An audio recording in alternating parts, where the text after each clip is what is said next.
Hello,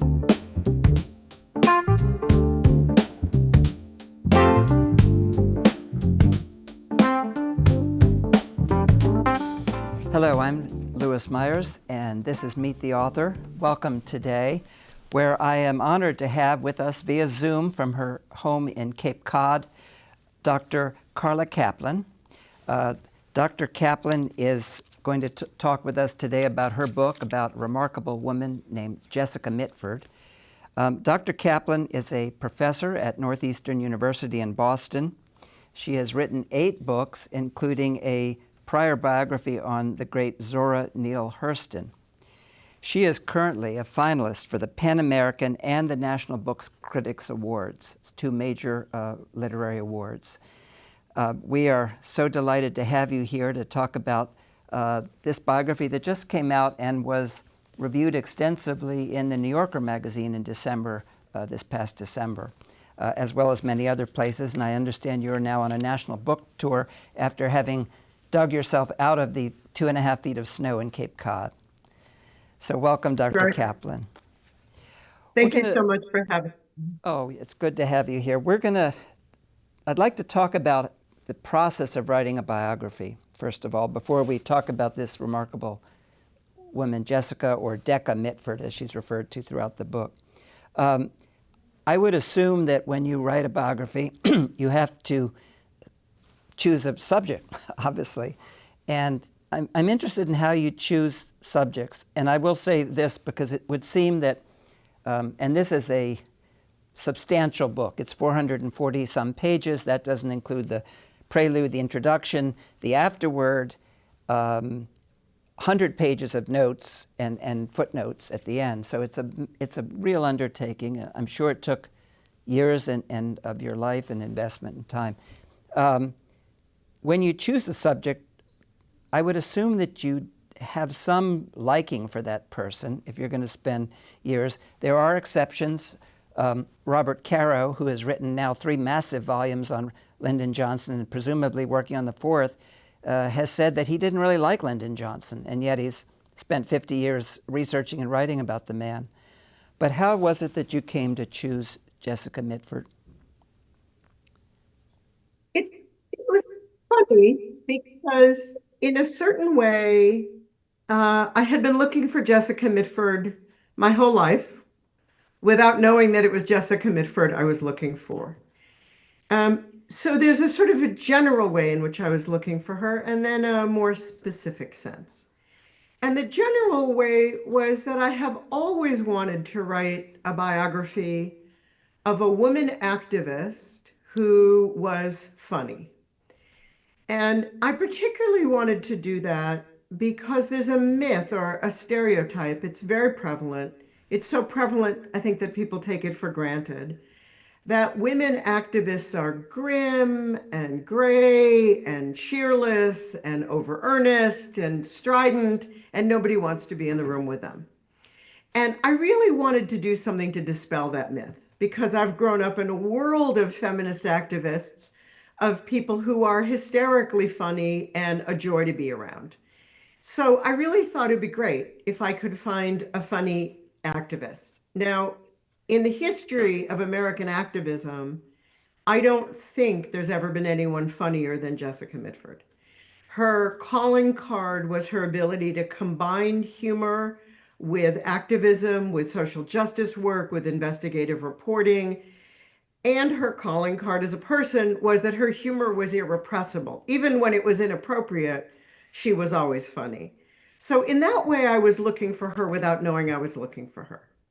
But in a more specific sense, I came upon her daughter, Constancia Romilly, when I had just started my previous trade book, which was a group biography of the white women of the Harlem Renaissance called Miss Anne in Harlem.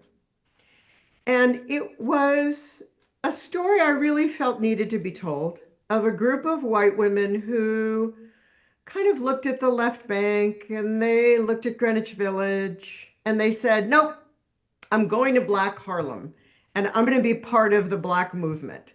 It's a very unlikely thing for white women to do in the 1920s.